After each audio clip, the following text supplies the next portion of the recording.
سیدہ ہائے سیدہ صبت علی مصائب لو انہا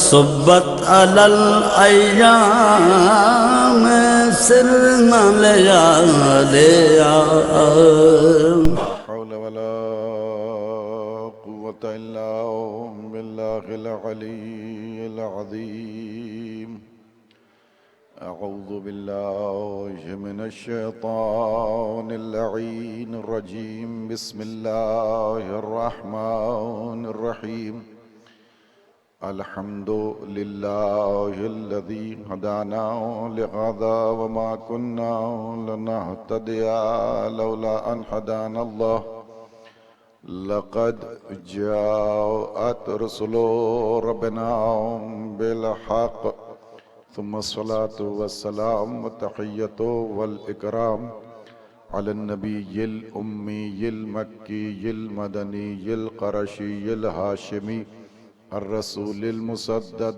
المصطفى الأمجد حبيب الله العالمين والشفيع المذنبين ورحمة للعالمين أبي القاسم مصطفى محمد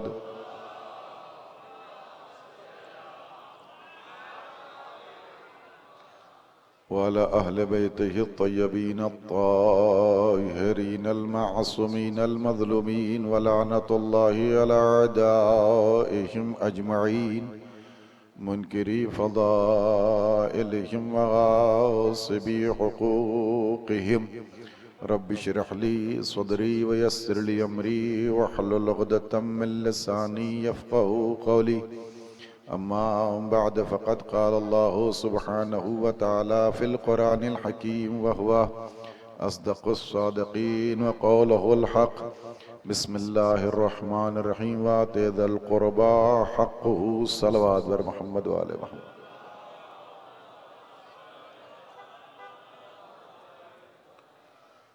معزز اور محترم سامعین کرام،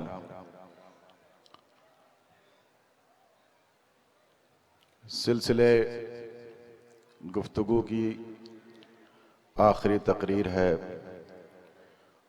اور 4 دن سے یہ پر نور فضا جو ایک عظیم عصمت مآب خاتون کے نام سے منور کی گئی تھی، یہ فرش عزا، یہ تمام زحمتیں، یہ تمام مشقتیں، یہ تمام ضیافتیں اس خطے کے مومنین نے جو آپ تمام عزاداروں کے لیے برداشت کی، ہم بی بی کی بارگاہ میں دعاگو ہیں۔ پروردگار اس پروگرام میں جس نے بھی جس اعتبار سے بھی جب سے دامے درہمے سخنے شرکت کی ہے، اپنی بارگاہ میں قبول و منظور فرما۔ پروردگار یہ سلسلے توفیق اس میں مزید وسعت عنایت فرما۔ پروردگار اس عمل میں اور ہمارے ہر ایک اس عمل کے رخ سے ہمارے امام کو راضی فرما۔ عزیزان گرامی قدر، جن لوگوں نے یہ پروگرام تقریباً 59 سال سے اس سلسلے کو جاری رکھا ہے، لائق ست تحسین ہیں اور مبارکباد کے قابل ہیں، آئیڈیل ہیں، نمونہ ہیں کہ ان کے وہ 1700 افراد جنہوں نے مذہب حق کا قبول کیا، کتنی خلوص سے اس مذہب کو قبول کیا، جس کے لیے کچھ کہنے کی ضرورت نہیں ہے، نہ کوئی سند دینے کی ضرورت ہے۔ اگر کوئی دیکھنا چاہتا ہے اس بستی کے عروج کو تو اس پروگرام کو دیکھ لے، ان کی ان خدمات کو دیکھ لے، وہ خلوص خود بخود سمجھ میں آ جائے گا۔ لہذا ہمارا مرنا، ہمارا جینا اللہ کی خوشنودی کے لیے ہے۔ کوشش کرنا چاہیے اپنے عمل سے کہ ہمارا امام ہم سے راضی ہو جائے۔ اہل بیت علیہم السلام ہم سے خوش ہو جائیں، اور جو شیعوں کے صفات ائمہ ہدی علیہم السلام نے بیان کیے ہیں وہ ہم میں پیدا ہو جائے، تاکہ ہم انہی عزا اور انہی آنسوؤں کے ذریعے سے امام کا سامنا کر سکے۔ بہت کچھ امام نے ہمارے لیے رکھا ہے، اور بہت کچھ امیدیں امام کو ہم سے ہیں۔ میں اس تفصیل میں جانا نہیں چاہتا، میں نے ایک مختصر سی آیت آپ کی خدمت میں پیش کی ہے، اور ایک عجیب نہج سے بات کرنا چاہتا ہوں آپ سے، چونکہ اس پروگرام کی آخری مجلس ہے، اور یہ پروگرام ایام عزائے فاطمیہ سلام اللہ علیہا سے منسوب ہے۔ اس وقت پوری دنیا میں بی بی سلام اللہ علیہا کے فضائل و مصائب بیان ہو رہے ہیں، اور اس میں اضافہ ہو رہا ہے۔ یہ برکت ہے خداوند عالم کی کہ اب یہ ذکر رکنے والا نہیں ہے۔ اس کا سبب میں آپ کی خدمت میں قرآن سے پیش کروں گا، دو چار جملے کہہ کر کے اپنی بات کو آپ کے سامنے پیش کرنا چاہ رہا ہوں۔ تو عزیزان گرامی، ایک سلسلہ ہے، اور اس میں کہیں سے کہیں کچھ نہ کچھ باتیں آتی ہیں کہ ایام عزائے فاطمیہ کی ضرورت ہے یا نہیں ہے۔ یہ ایک سوال ہے، اور پوری مجلس اس کا جواب ہے۔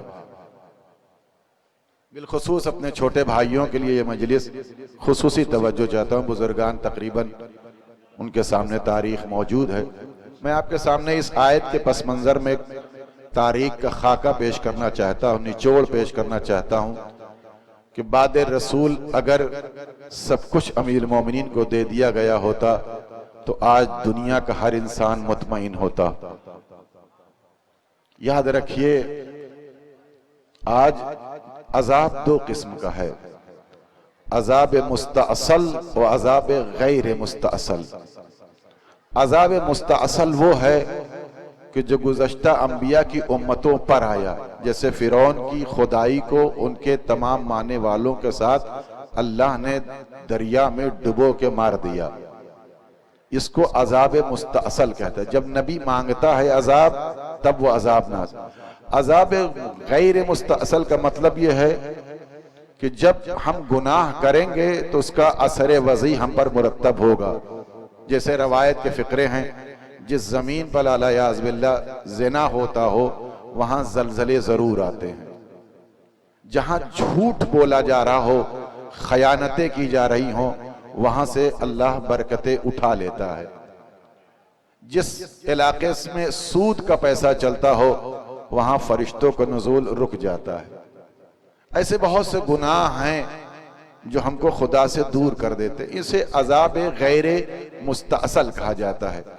عذاب مستاصل کا مطلب یہ ہے کہ نبی نے مانگا تو عذاب ہوگا، اور یہ کرم ہے پیغمبر اسلام کا کہ اللہ نے وعدہ کیا، میرے حبیب تمہاری وجہ سے ہم نے تم کو رحمت للعالمین بنایا ہے، لہذا تمہاری امت پر عذاب مستاصل نہیں ہوگا، عذاب نہیں بھیجیں گے۔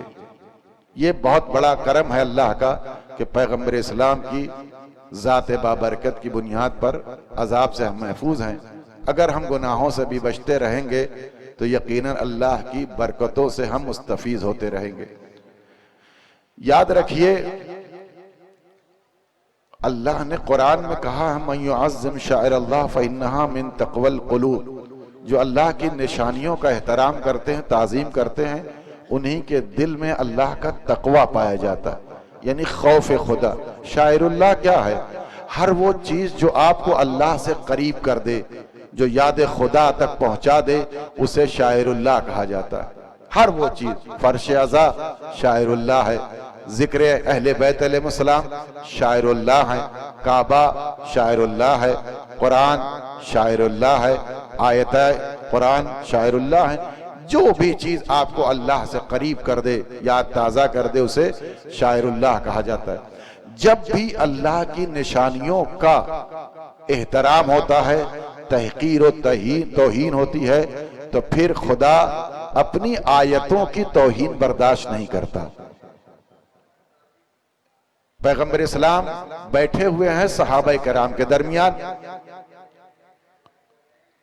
پیغمبر نے فرمایا، دیکھو بنی اسرائیل میں ایک تابوت اتارا گیا تھا جس کا نام تابوت سکینہ تھا۔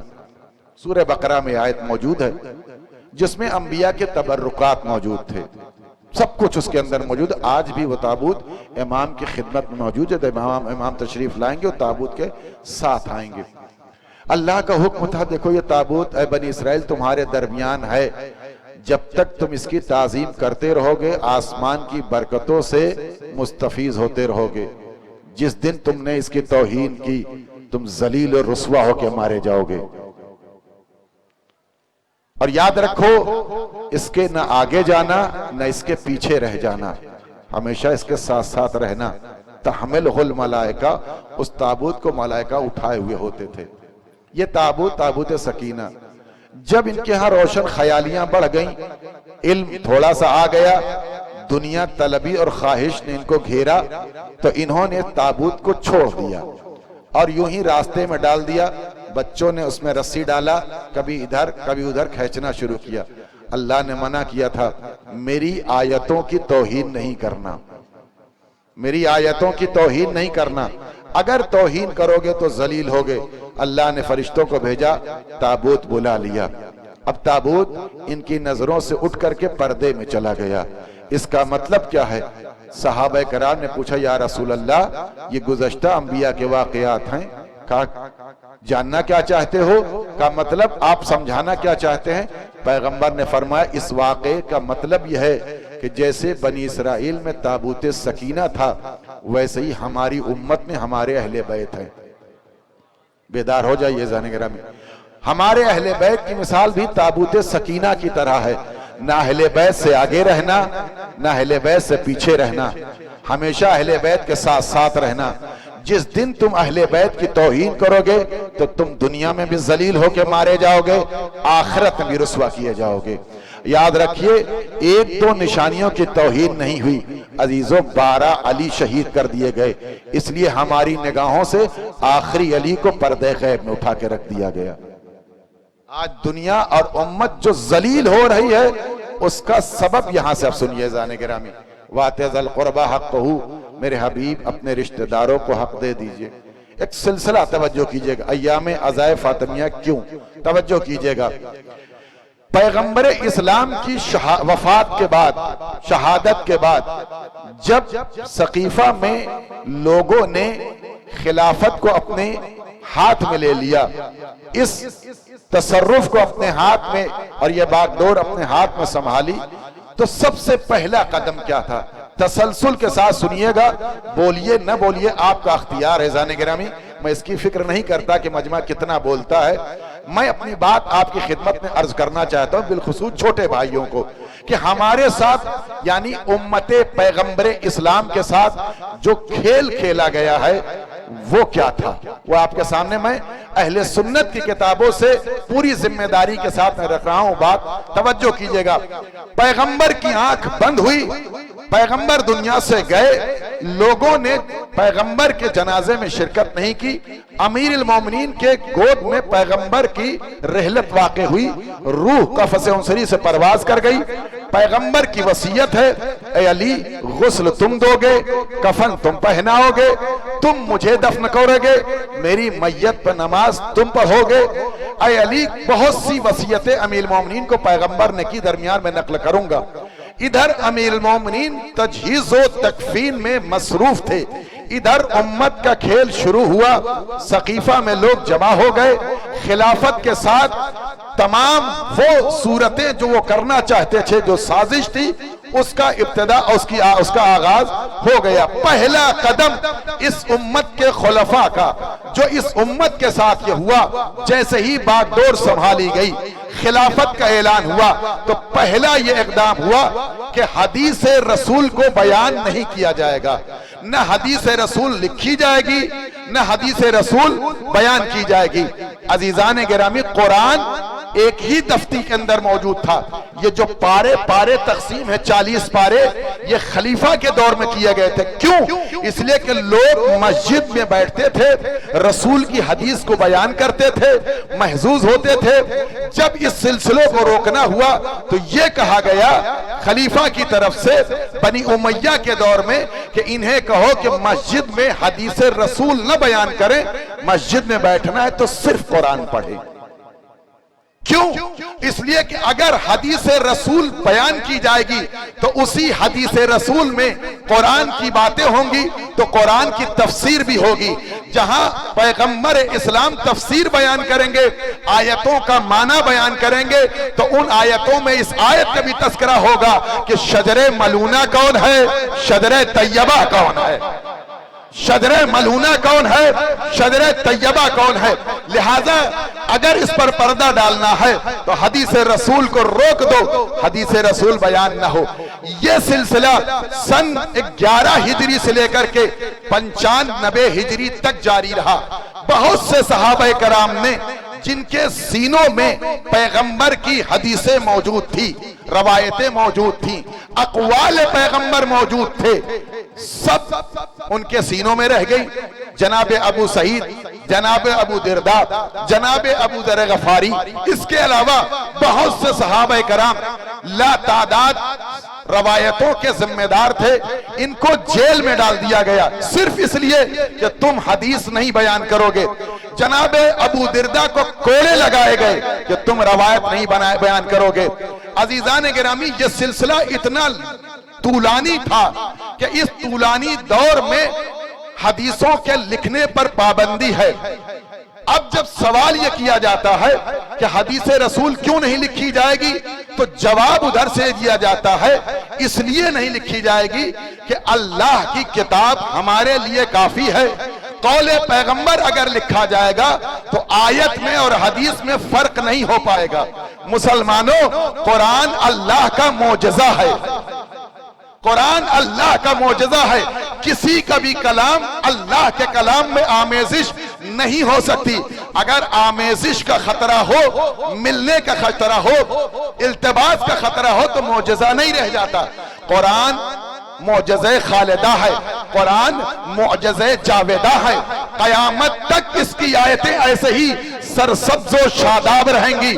اس کی ایک ایک آیت معجزہ بن کر عالم اسلام کی ہدایت کرتی رہیں گی. تم نے کیسے کر دیا کہ اللہ کے رسول کے قول کو نہیں لکھا جاتا؟ اچھا، اگر آمیزش کا خطرہ تھا تو پیغمبر اسلام نے صرف آیتوں کی تلاوت کرنا چاہیے تھی، حدیثوں کو کیوں بیان کیا؟ تم رسول سے زیادہ سمجھدار ٹھہرے، تم رسول سے زیادہ سمجھدار ٹھہرے.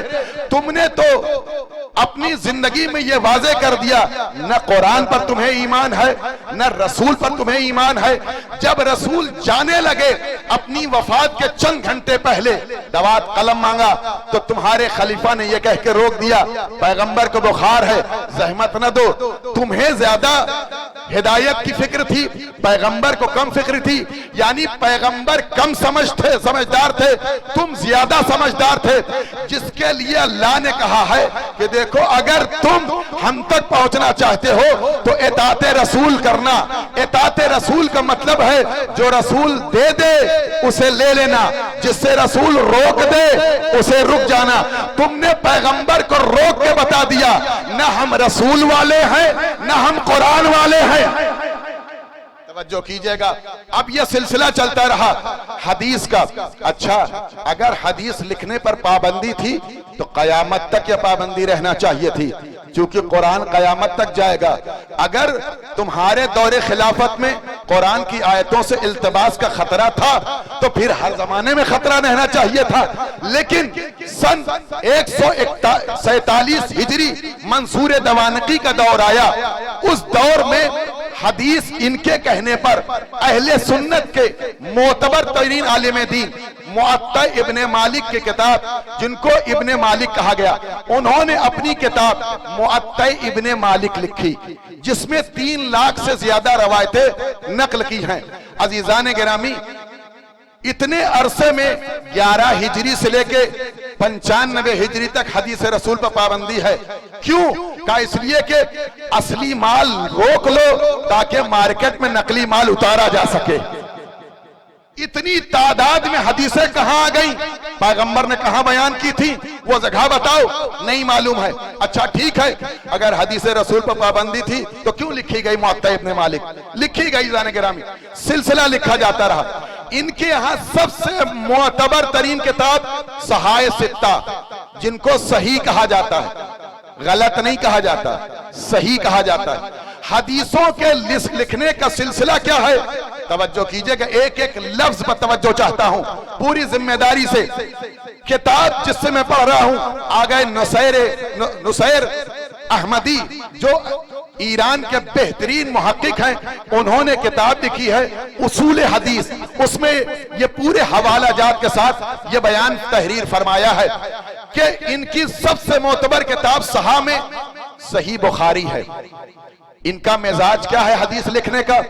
جب کوئی روایت لکھنا چاہتے ہیں تو پہلے غسل کرتے ہیں، وضو کرتے ہیں، 2 رکعت نماز پڑھتے ہیں، پھر قلم اٹھاتے ہیں، پھر حدیث لکھتے ہیں. اتنے محتاط ہیں حضرت کہ کتاب میں حدیث اگر لکھی جائے تو بغیر غسل، بغیر وضو، بغیر نماز کے نہیں لکھی جائے گی. احتیاط اس عالم میں ہے لیکن نفاق کس عالم میں ہے؟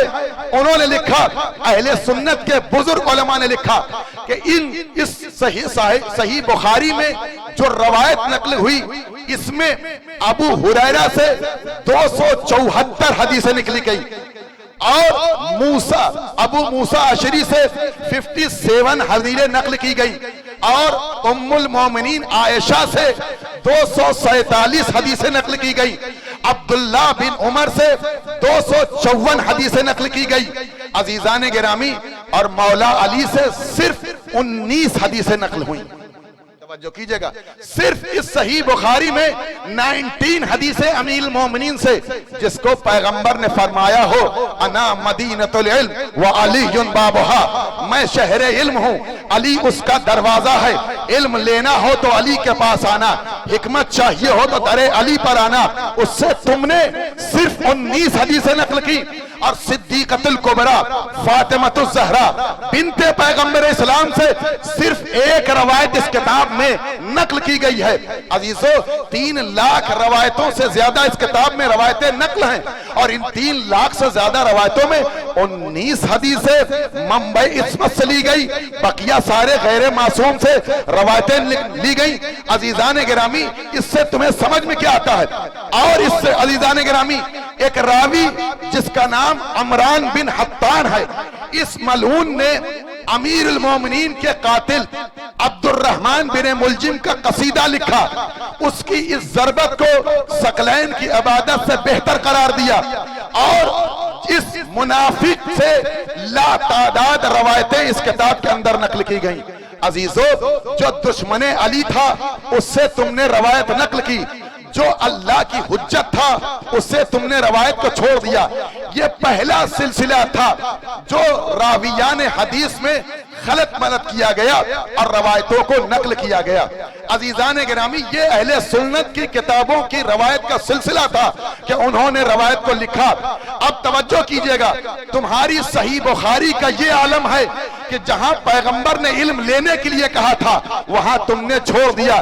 تو جب تمہاری صحیح کا یہ عالم ہے تو تمہارے غلط کا کیا عالم ہوگا؟ جب تمہاری صحیح کا یہ عالم ہے تو تمہارے غلط کا کیا عالم ہوگا؟ ہمارے ہاں روایتوں کا سلسلہ کیا ہے؟ ہمارے ہاں حدیث بیان نہیں ہو سکتی.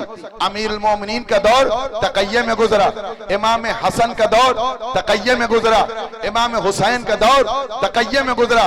امیر المومنین کا دور ایسا دور تھا دور خلافت میں کہ مسجد سے نکلے بھیڑ بکریوں پہ امام کی نظر پڑی. امام نے بکریوں کو گنا جن کی تعداد 30 سے کم تھی. امام نے قبضے تلوار پر ہاتھ رکھا، اے کاش ان بکریوں سے زیادہ تعداد ہمارے مددگاروں کی ہوتی تو خلافت کو ہم اپنا حق سمجھ کر واپس لے لیتے. لیکن مولا علی نے صبر کیا. عزیزان گرامی ہمارے ہاں 4تھے امام کے بعد تک سلسلہ تقیہ کا تھا. 4تھے امام کو خطبہ دینے پر پابندی ہے، حدیث کے بیان کرنے پر پابندی ہے، قالا رسول اللہ کہنے پر پابندی ہے. نہیں کہہ سکتے مولا کیسے دین پہنچایا، آپ تک دین کیسے پہنچا. سنیے امام نے اپنے ساتھیوں کو بلانا شروع کیا خاموشی کے ساتھ. دعا کے قالب میں امام نے دین کو پہنچایا. کبھی یہ دعا، کبھی یہ دعا، کبھی یہ دعا. امت تب سمجھی جب یہ دعا کا مجموعہ امام سجاد کے پوتے جناب یحییٰ کے ذریعے سے وجود میں آیا، جس کو دنیا نے صحیفہ سجادیہ کے نام سے جانا، اور یہی صحیفہ سجادیہ مصر کی جامع ازہر یونیورسٹی میں آج بھی سلیبس میں داخل ہے، اور وہاں کے ایک پروفیسر نے لکھا کہ جس امت کے پاس قرآن کے پاس دو اہم کتابیں موجود ہو، نہ اس کو دنیا میں مٹایا جا سکتا ہے نہ آخرت میں مٹایا جا سکتا ہے۔ کہا کیسے؟ کہا اس لیے کہ شیعوں کے علم کے مرکز کے لیے دو ہی کتاب کافی ہے، ایک قرآن کے بعد نہج البلاغہ اور دوسری نہج البلاغہ کے بعد صحیفہ سجادیہ۔ اسی لیے انہوں نے لکھا یہ صحیفہ سجادیہ صرف دعا کی کتاب نہیں ہے، یہ اخت القرآن ہے، زبور آل محمد ہے، یہ قرآن کی بہن ہے، یہ آل محمد کا زبور ہے۔ عزیزان گرامی، ہمارے ہاں پانچویں امام اور چھٹے امام کو تھوڑا سا موقع فراہم ہوا، اسی لیے اگر روایتوں کی کتاب اٹھائیے گا، ہماری ہاں جو کتابیں موجود ہیں تمام کتابوں میں جائیے گا تو سب سے زیادہ روایتیں پانچویں امام سے ملیں گی یا چھٹے امام سے ملے گی۔ عزیزان گرامی، اس کے بعد بھی چونکہ اب اتنے عرصے کے درمیان حدیث رسول کی پابندی کے بعد اتنا نقلی مال اتر چکا ہے، اب اصلی اور نقلی میں تمیز نہیں ہو پا رہی ہے۔ اب یہاں ضرورت تھی کوئی فقیہ پیدا ہو، کوئی روایتوں کو پہچاننے والا پیدا ہو، جو زبان آیت کو روایت کو جانتا ہو، جو لسان پیغمبر سے واقف ہو، مزاج ربوبیت کے ساتھ ساتھ مزاج ولایت و امامت کو پہچانتا ہو۔ اسی لیے ہمارے ہاں علماء اہل فقہ نے، علماء اہل رجال نے جو رجال کی کتابیں تدوین کی، اسی ضرورت کے تحت کہ ہم راوی کو دیکھیں گے، ہم پہلے روایت نہیں دیکھیں گے، جو سلسلہ سند امام سے چلا ہے یا راوی سے چلا ہے امام تک، اس میں سارے راوی معتبر ہیں یا معتبر نہیں ہے، ہمارے ہاں اس تفصیل میں نہیں جانا چاہتا۔ ہر روایت کو معتبر نہیں مانا جاتا، جس روایت میں کوئی ایک جھوٹا نہ ہو، جس ایک روایت میں کوئی ایک سلسلہ سند میں راوی بیچ میں جھوٹا ہے، اس روایت کو ہمارے علماء قبول نہیں کرتے۔ اتنا محتاط اہل تشیع ہیں تو ہمارا مزاج اب سے اور ابھی سے جان لینا چاہیے، جب اگر راویان حدیث میں کوئی جھوٹا راوی آ جائے تو روایت نہیں لیتے، تو جھوٹے خلیفہ کی خلافت کیسے ہم لے لیں گے؟ صلوات پڑھیے محمد و آل محمد۔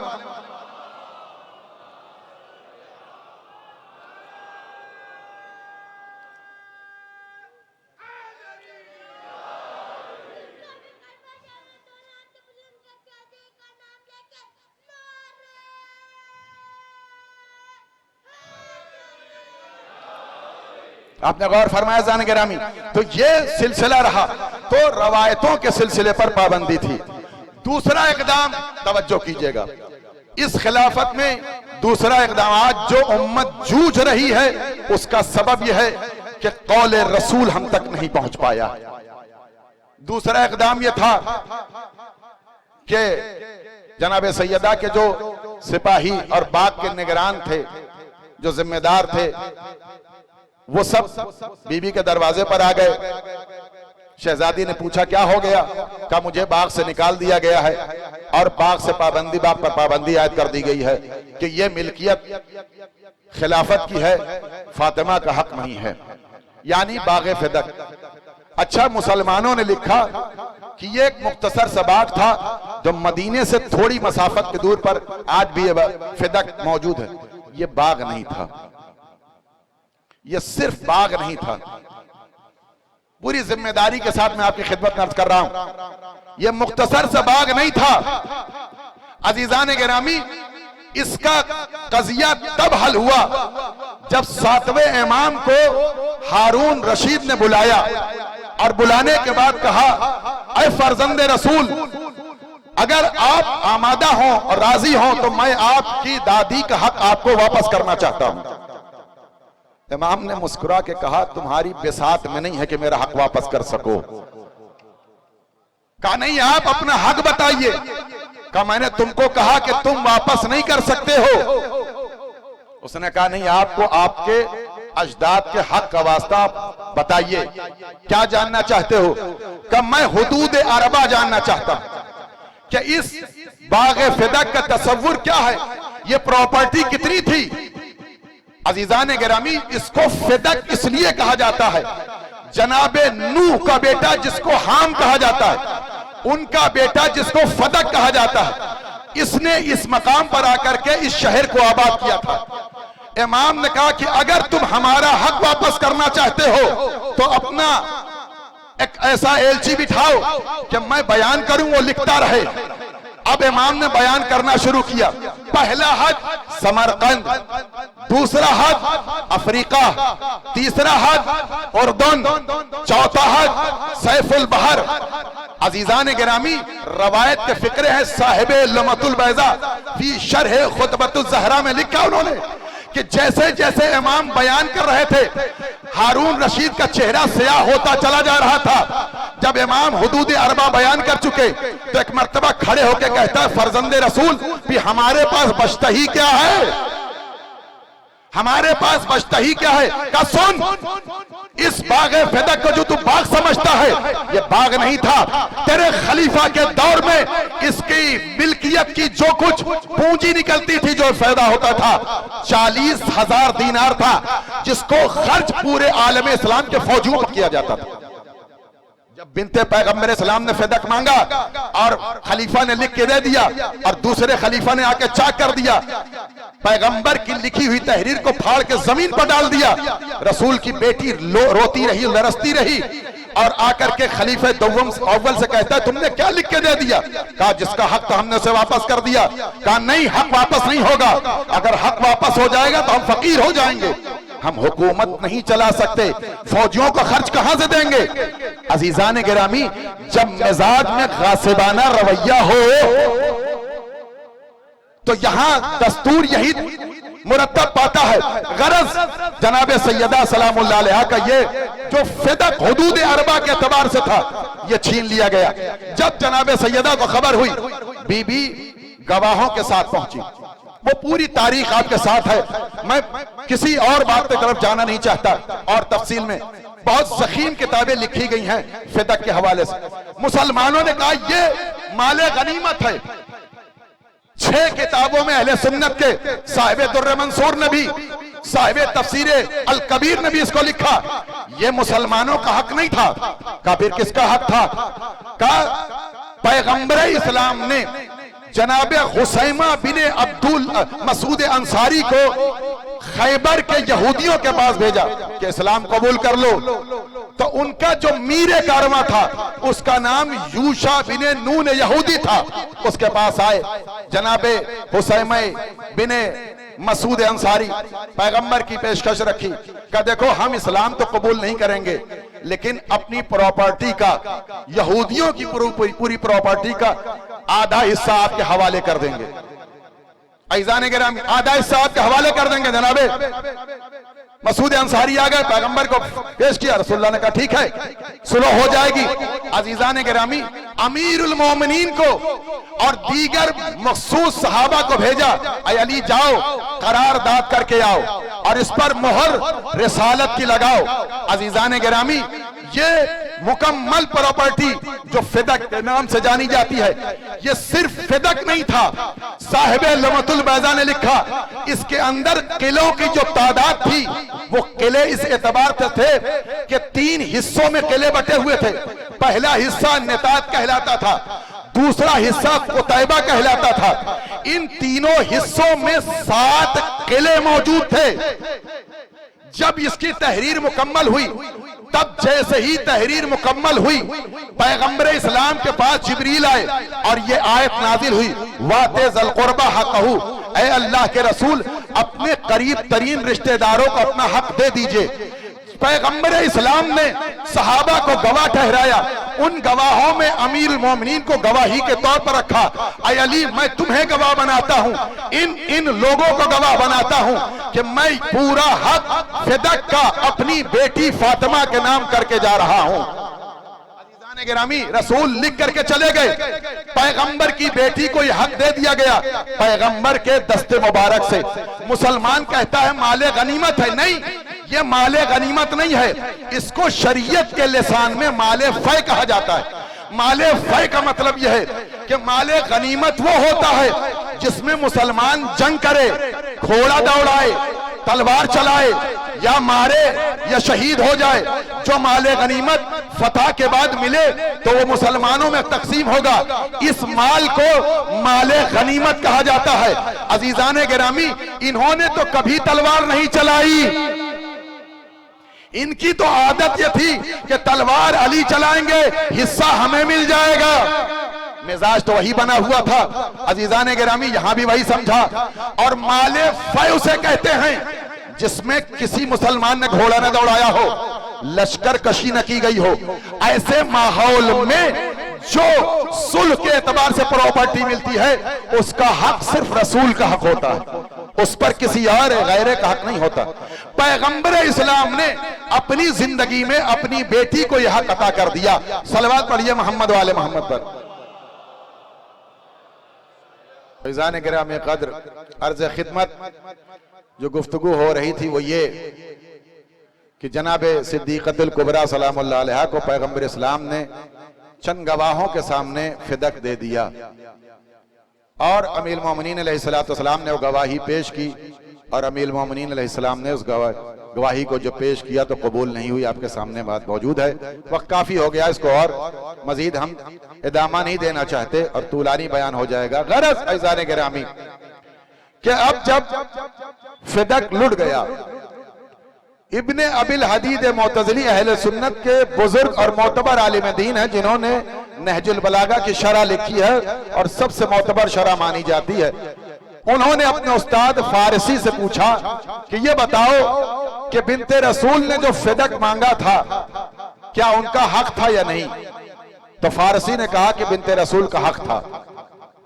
تو کہا اگر حق تھا تو شیخین نے کیوں نہیں دیا؟ کہا یہ شیخین کی مجبوری تھی۔ کہ مجبوری کیا تھی؟ کہ اگر آج رسول کی بیٹی کو سچا سمجھ کے فدق دے دینا ہوتا تو کل انہیں خلافت کی کرسی بھی چھوڑنا پڑ جاتی۔ لہٰذا ان کی مجبوری تھی کہ آج پیغمبر کی بیٹی کے قول کو مجروح کر دو اور خلافت سے کھیلتے رہو۔ وہی ہوا عزیزان گرامی۔ ادھر یہ سقیفہ میں کھیل رچا جاتا رہا، ادھر امیر المومنین اپنا کام جو وصیت کے مطابق پیغمبر کی وصیت تھی اپنے امور کو انجام دے رہے تھے۔ جب یہ جناب سلمان فارسی کی روایت ہے، جب یہ سارے امور امیر المومنین انجام دے چکے اور قرآن کو پیغمبر کے کہنے کے مطابق جمع کر چکے تو اس قرآن کو لیا، پیغمبر کی خدمت میں آئے، قبر مقدس پر قرآن کو رکھا، 2 رکعت نماز پڑھی، پیغمبر سے اجازت لی، امت کے خلفاء کے پاس آئے، مسجد میں تمام لوگوں کو جمع کیا، اور جمع کرنے کے بعد امیر المومنین نے فرمایا کہ دیکھو پیغمبر نے جو ذمہ داری دی تھی، ایک لمحے کے لیے میں نے اس ذمہ داری سے اپنی آنکھ بند نہیں کی ہے، میں نے مکمل وہ ساری ذمہ داری ادا کی ہے۔ یہ جو قرآن ہمارے پاس ہے، یہ قرآن وہ ہے کہ جو تفسیر شدہ کتاب ہے، جس کو اللہ کے رسول نے اللہ کی بتائی ہوئے تفسیر کی بنیاد پر اس قرآن کی تفسیر کی ہے۔ میں نے ایک ایک آیت کو اس کے اندر لکھا ہے، اس کے معنی کو ہم نے اس کے اندر پرو دیا ہے۔ کوئی آیت ایسی زمین پر نہیں اتری قلب رسول پر جس کو رسول نے ہم سے نہ بیان کیا ہو اور ہم نے اس میں نہ لکھا ہو۔ عزیزان گرامی، خلیفہ نے کہا اے علی اب اس کتاب کی ضرورت نہیں ہے۔ امام نے فرمایا ضرورت ہے، اس لیے کہ جتنا میں قرآن کو جانتا ہوں تم قرآن کو نہیں جانتے۔ میں قرآن کی آیتوں کو جانتا ہوں، میں قرآن کے معنی کو جانتا ہوں۔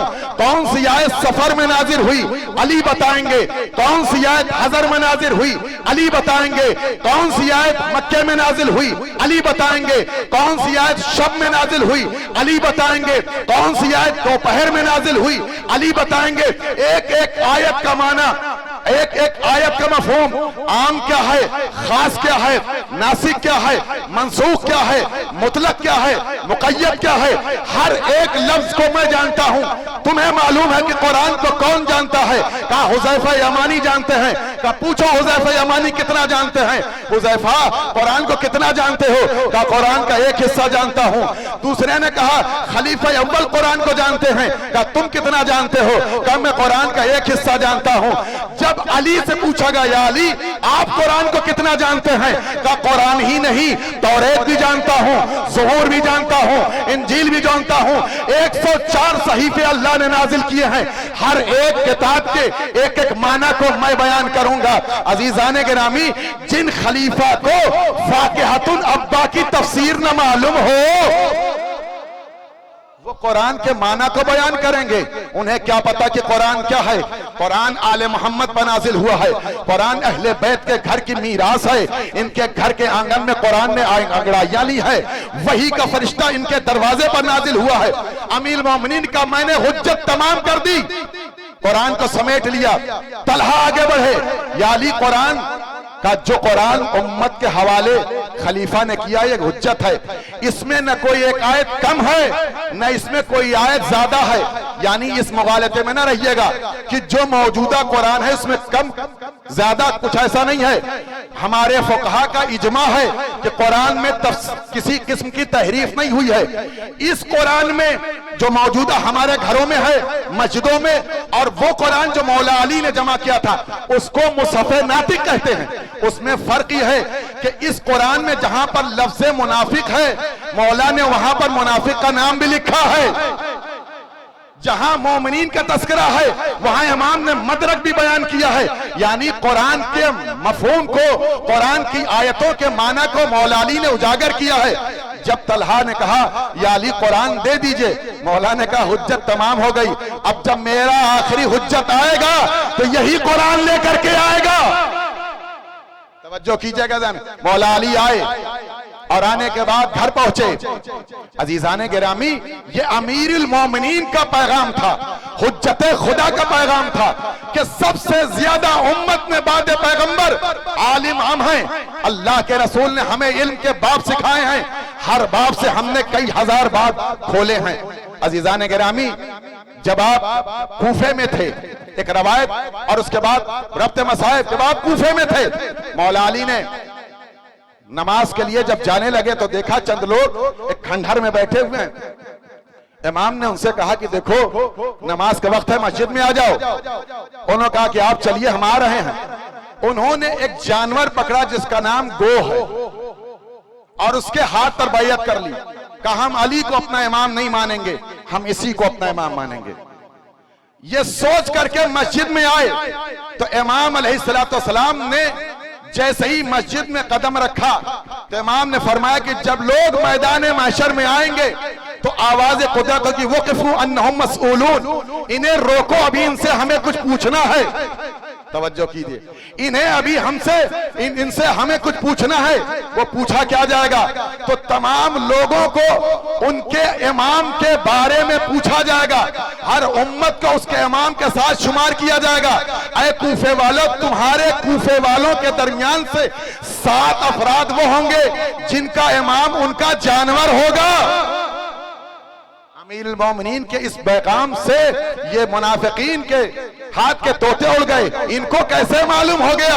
امام نے فرمایا سنو، ہماری تلوار نسلوں کو دیکھ کے چلتی ہے، ہمارے علم پر شک کرتے ہو، میں زمین کے راستوں سے زیادہ آسمان کے راستے سے واقف ہوں۔ عزیزان گرامی، غرض مولا نے قرآن سمیٹا اور اپنے گھر آ گئے۔ جب گھر آئے تو مصلی بچھایا، 2 زانو ہو کے بیٹھے، قرآن کھولا، پیغمبر کی زندگی کو یاد کیا اور قرآن کو 2 حصوں میں دیکھ کر کے رونے لگے۔ جناب عقیل آئے، اپنے بھائی کو روتا ہوا دیکھا، یا علی آپ رو رہے ہیں؟ کہا میرے بھائی عقیل، میں اس لیے رو رہا ہوں کہ اب امت کی تباہی کا دن شروع ہو گیا۔ اے کاش امت یہ قرآن لے لیتی تو ساری دنیا کے علم کے اعتبار سے نقشہ بدل جاتا۔ اے میرے بھائی عقیل، ہم نے حجت تمام کر دی۔ عزیزو، اس کے بعد خلافت لوٹی گئی۔ اب تیسرا قدم امیر المومنین کا یہ تھا. عزیزو آج اتحاد کے نعرے یقیناً ہونے چاہیے، لیکن تاریخ امیر المومنین پر نظر رکھیے کتنی امت کے لیے اتحاد کی کوشش امیر المومنین نے کی ہے، آج تک کسی نے نہیں کی.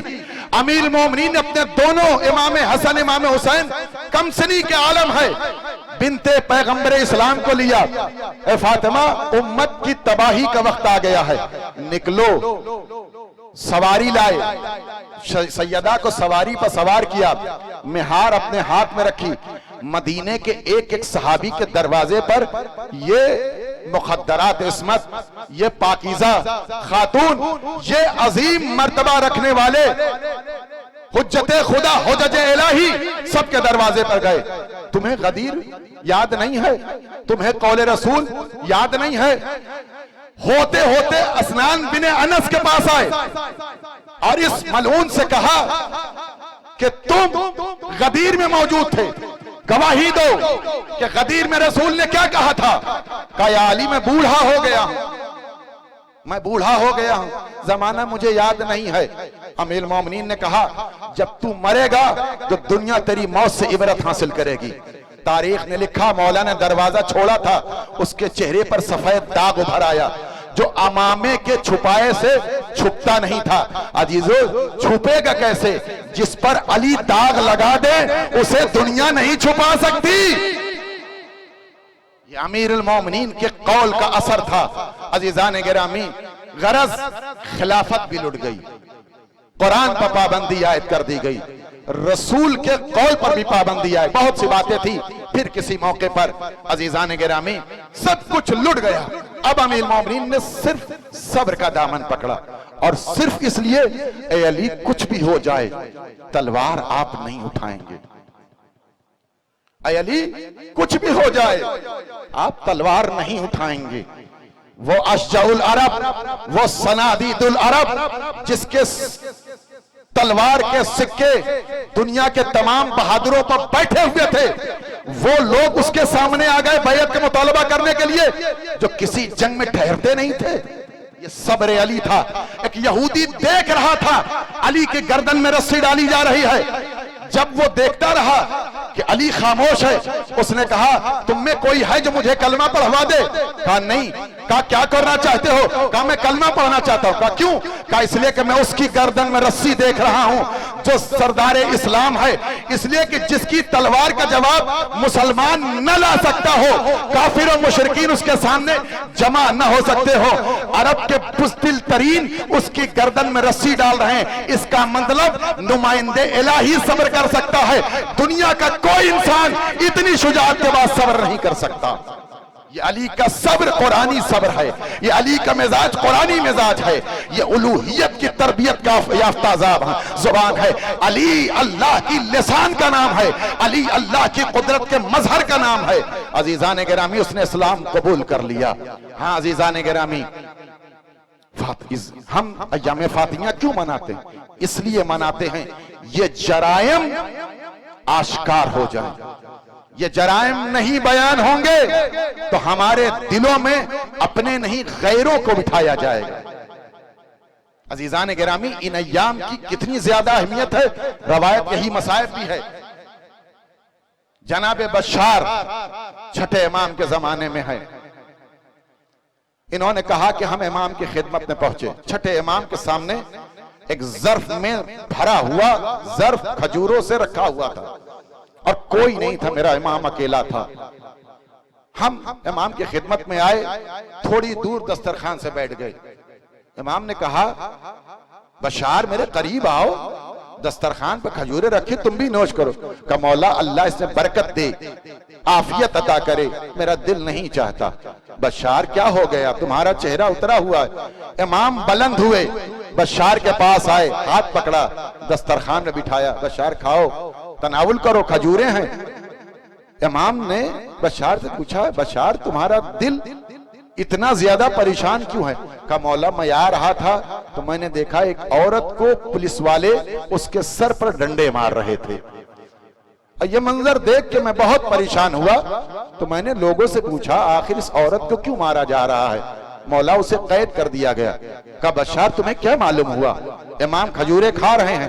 کہا مولا مجھے معلوم ہوا کہ جو عورت تھی اس کا جرم یہ تھا کہ چلتے چلتے اس کی پیر کسی پتھر سے ٹکرائے، ٹھوکر لگی، گر گئی۔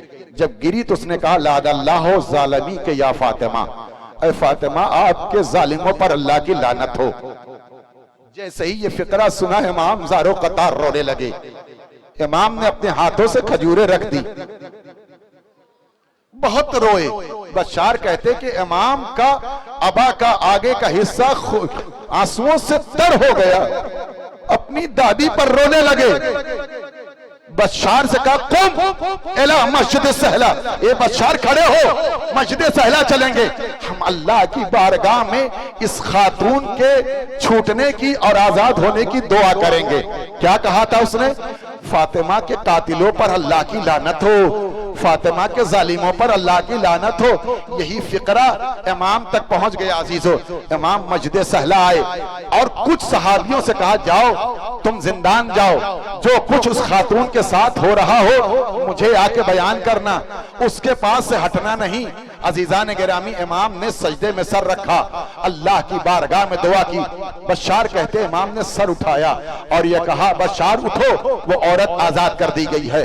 جناب بشار امام کے ساتھ ابھی چل رہے تھے کہ ادھر سے ایک تیز دوڑتا ہوا صحابی آیا، امام کو سلام کیا، ہاں مولا وہ خاتون آزاد کر دی گئی ہے۔ اچھا تم نے منظر کیا دیکھا؟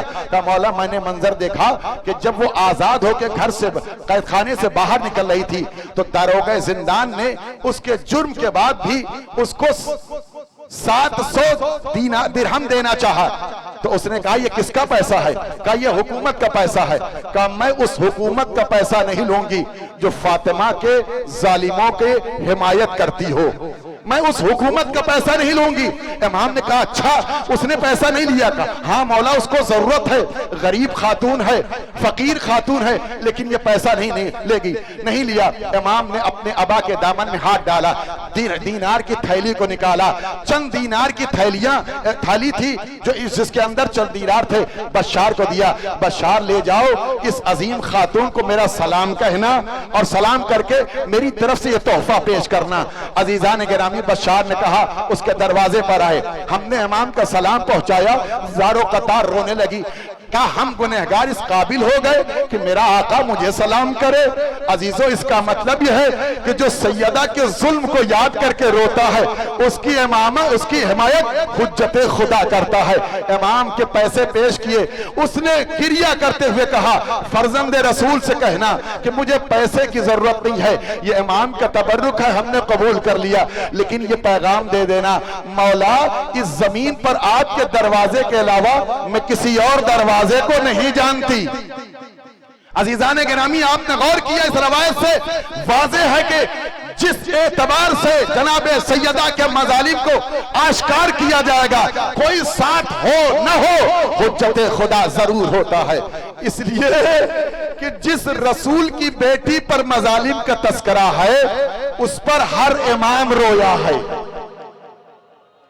امام محمد تقی کی عمر بہت کم سنی کا عالم ہے، 5 سال سے زیادہ عمر نہیں ہے، آسمان کی جانب دیکھ رہے ہیں، رو رہے ہیں۔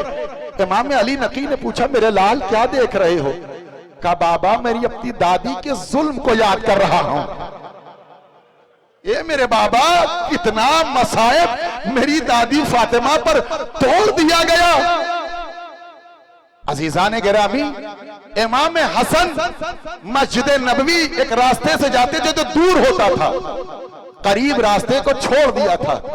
ساتھی نے پوچھا مولا اس راستے سے آپ نہیں جاتے؟ کہا میں اس راستے سے اس لیے نہیں جاتا، اس راستے سے میری ماں محروم واپس ہوئی تھی، میری ماں کا حق چھینا گیا تھا، اسی راستے سے میری ماں واپس آئی تھی۔ اللہ اکبر، کس کس امام کے فقرے بیان کروں؟ عزیزان گرامی آپ سنیں، ساری مظلومیت سیدہ کی سن چکے ہیں۔ عزیزان گرامی ساری وصیت امام کے حوالے کی تھی اور یہ فرمایا تھا اے ابو الحسن چند وصیتیں کلامی ہیں اور کچھ وصیتیں تحریری ہیں۔ ان تحریری وصیتوں میں سے ایک وصیت یہ تھی کہ اے ابو الحسن میری آنے والی اولاد کو میرا سلام کہنا، یعنی آخری امام تک بی بی نے اپنے مظالم کے انتقام کی امید کو اجاگر کیا، میرا لال آئے گا، عزیزان گرامی میرے ظلم کا بدلہ ہوگا۔ اسی میں ایک فقرہ مصائب یقیناً سنا ہوگا، اس سے گریز کروں گا، اور دو روایت ختم و دعا، آخری مجلس سے تاخیر ہو معاف کر دیجئے گا۔ آپ سب عزادار ہیں، بی بی پر رونے آئے ہیں، مظلومہ مقہورہ مغصوبہ پر رونے آئے ہیں، بنت پیغمبر اسلام پر رو رہے ہیں۔ آپ کی آنکھوں کو علی دیکھ رہے ہیں، آپ کی آنکھوں کو رسول دیکھ رہے ہیں، ائمہ ہدیٰ دیکھ رہے ہیں۔ اس دسترخوان عذاب پر انبیاء آئے ہوں گے، اس لیے کہ اس کا ماتم ہو رہا ہے جس نے انبیاء کی محنت بچائی ہے۔ اللہ اکبر۔ ایک جملہ فرمایا، اے ابو الحسن میرے بچے بہت چھوٹے ہیں، انہیں جھڑکنا نہیں، اے ابو الحسن میرا لال حسین پیاسا ہوتا ہے، اس کی پیاس کا خیال رکھنا، میں اس کے لیے پانی کا انتظام کرتی ہوں اور بغیر پانی کے انتظام کے سوتی نہیں ہو۔ میں کہوں گا بی بی جتنا اہتمام کرنا ہو امیر المومنین سے کہہ دیجئے، سارا اہتمام ہو جائے گا، لیکن کربلا کا منظر عجیب و غریب منظر ہے۔ جناب موسیٰ نے اللہ سے پوچھا، آیت اللہ عبداللہ یزدی لکھتے ہیں کہ جب جناب موسیٰ نے اللہ سے پوچھا پروردگار کربلا کا سنگین وقت کیا ہے اور سنگین مرحلہ کیا ہے، جناب موسیٰ نے پروردگار سے سنا، اللہ نے کہا موسیٰ کربلا کا امتحان برداشت نہیں کر سکو گے۔ کہا معبود کیوں؟ کہا اس لیے کہ حسین کے بچے پیاس کی وجہ سے مر جائیں گے، حسین کے جوانوں کی ہڈیاں چٹکنے لگیں گی۔ اللہ اکبر۔ کسی تاریخ نے امام حسین کی پیاس کی شدت کو بیان نہیں کیا۔ اب جناب علی اکبر آئے اور امام حسین علیہ السلام سے فرمایا، بابا اگر تھوڑا سا پانی مل جاتا تو میں بنی ہاشم کی شجاعت کو یاد دلا دیتا۔ امام اس فقرے کو سن کے بہت روئے، بہت روئے، روتے رہے۔ کسی نے پوچھا مولا اتنا رونے کا سبب کیا ہے؟ میرے لال علی اکبر نے مجھ سے پانی مانگا ہے، مجھے جنگ صفین یاد آ گئی، جب میرا بابا خیمے میں بیٹھا ہوتا تھا، میرے بھائی محمد حنفیہ جنگ میں ہوتے تھے، اور جنگ سے جب واپس آ رہے ہوتے تھے تو ان کے آنے سے پہلے میرا بابا کاسہ آب لیے انتظار کرتا تھا۔ جب میرے بھائی محمد حنفیہ آتے تھے اپنے ہاتھوں سے منہ دھلاتے تھے، چہرہ دھلاتے تھے، کاسہ آب اپنے بیٹے کے منہ میں لگا دیتے، بیٹا جنگ سے آئے ہو، پیاسے ہو، پانی پی لو۔ میرا بابا امیر تھا، خیمے میں پانی تھا، اپنے بچوں کو پانی پلا دیا۔ اے بابا میرا علی اکبر آیا ہے پانی مانگ رہا ہے، حسین اتنا غریب۔ اللہ اکبر۔ خدا ان آوازوں پر رحمت نازل کرے۔ حسین اتنا غریب ہے کہ اپنے بیٹے کو پانی نہیں پلا سکتا۔ امام نے فرمایا میرے لال علی اکبر اپنی زبان کو اپنے بابا کے دہن میں دے دو، شاید کچھ افاقہ ہو۔ علی اکبر نے دہن میں زبان دی، فوراً کھینچ لی۔ بابا آپ کی زبان میں تو کانٹے پڑ گئے بابا۔ اللہ اکبر۔ آخری روایت عزیزان گرامی، جناب سیدہ کی میت تیار ہو گئی، امام نے بلایا، آؤ میرا لال حسن آؤ اپنی ماں کا دیدار کر لو، اے زینب کہاں ہو اپنی ماں کو رخصت کرو، اے میری ام کلثوم آؤ اپنی ماں کے گلے لگ جاؤ۔ عزیزو تمام شہزادے آگے بڑھے، شہزادیاں آگے بڑھی۔ امام حسین نے کہا بابا جب تک میری ماں نہ بلائے گی حسین نہ جائے گا۔ بندے کفن ٹوٹ گئے، آ میرا لال حسین، آ میرے کربلائی میرے سینے سے لگ جا۔ حسین اپنی ماں کے گود میں چلے گئے۔ ہاں عزیزو پیغمبر اسلام کی بیٹی کا جنازہ اٹھا اور لا کر کے رات کی تاریکی میں جنت البقیع پہنچے۔ عزیزو روایت کے فقرے ہیں کہ گوشے سے آواز آئی، اے علی ادھر نہ جاؤ، میں نے فاطمہ کی قبر کو تیار کر لیا ہے، لاؤ میری امانت کو واپس کر دو۔ علی قبر کے پاس آئے، فاطمہ کے جنازے کو اتارنا چاہتے ہیں، دو ہاتھ برآمد ہوئے، لا میری بیٹی کو دے دو۔ علی رونے لگے، اے اللہ کے رسول میں آپ کی امانت کی حفاظت نہ کر سکا۔ بس آخری جملے سنیے گا زادارو۔ امام نے 40 قبریں بنائی، واہ غربت علی، واہ مظلومیت علی۔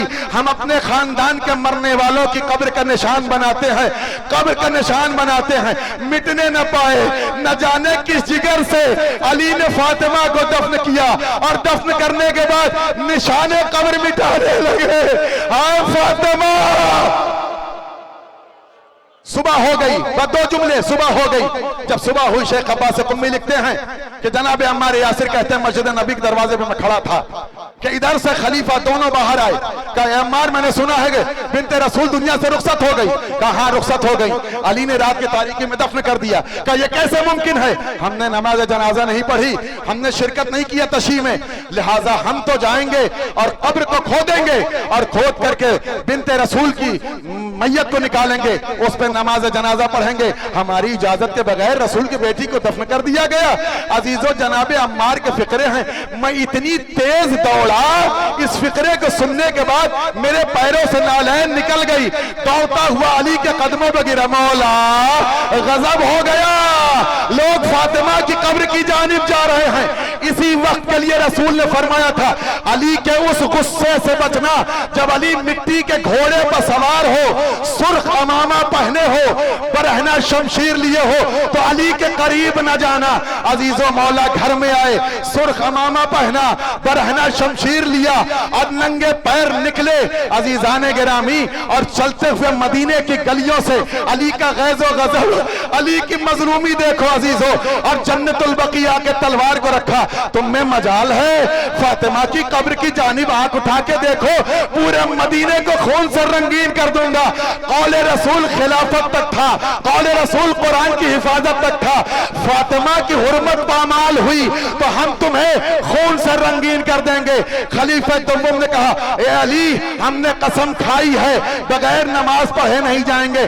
امام نے گریبان پکڑا، زمین پر دے مارا، اپنے گھٹنے سے اس کے سینے پر رکھا، اگر اللہ کے رسول کا قول نہ ہوتا تو تیری گردن کو جدا کر دیتا۔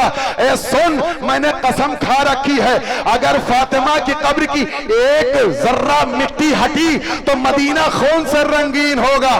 میں کہوں گا مولا ارے اپنی زندگی میں قبر بچا لی، اے کاش اس وقت ہوتے جب جنت البقیع گرائی جا رہی تھی، فاطمہ کی قبر، فاطمہ کی قبر برہنہ آج بھی موجود ہے دھوپ میں۔ عزیزو جب میرا 12واں امام نجف جاتا ہوگا، روزہ دیکھ کے خوش ہو جاتا ہوگا، کربلا آ کے دل مطمئن ہوتا ہوگا، جب مشہد آتا ہوگا بابا کے روزے پر دیکھ کر کے امام خوش ہوتے ہوں گے، لیکن جب اپنی دادی کی قبر کو دیکھتے ہوں گے میرا امام کیسے صبر کرتا ہوگا۔ یقیناً آواز دیتا اے دادی اے کاش مجھے موقع ملتا آپ کی بے سایہ قبر کو اپنے ہاتھوں سے سایہ آتا۔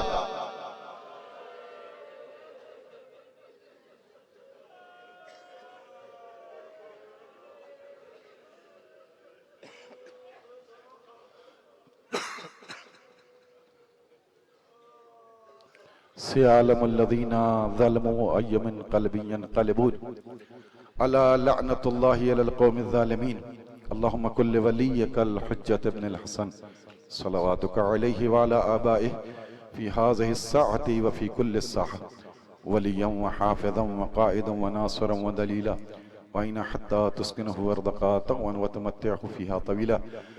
پروردگار اس قلیل سی عزا کو قبول و مقبول فرما۔ پروردگار جتنے زوار یہاں آئے ہیں اور دنیا میں جتنے بھی شیعان حیدر کرار جہاں جہاں بھی موجود ہوں، جان مال عزت آبرو کی حفاظت فرما، علماء کرام مراج عظام کی حفاظت فرما، ہمارے گناہان کبیرہ صغیرہ کی مغفرت فرما، ہم کو جادِ اہل بیت علیہ السلام پہ چلنے کی توفیق عنایت فرما، واجبات پر عمل کرنے محرمات سے بچنے کی توفیق عنایت فرما۔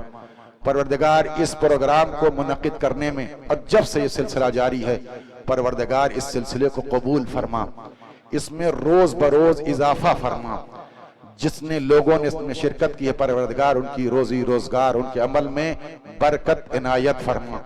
پروردگار اس پروگرام میں جس اعتبار سے بھی کوشش کی گئی ہے ایک ایک لمحے کی کوشش قبول فرما۔ پروردگار ہم سب کو اہل بیت کے مظالم کو یاد کرنے کی اور نصرت دین کی توفیق عنایت فرما۔ پروردگار ہمارے عمل سے ہمارے امام کو راضی فرما۔ بہترین دعا اور عظیم دعا یوسف زہرا امام زمانہ کے ظہور میں تعجیل فرما، امام کے فوج ظفر موج میں ہم سب کو شمار عنایت فرما۔ وتقبل منا انک انت السمیع الدعا۔ ماتم زہرا۔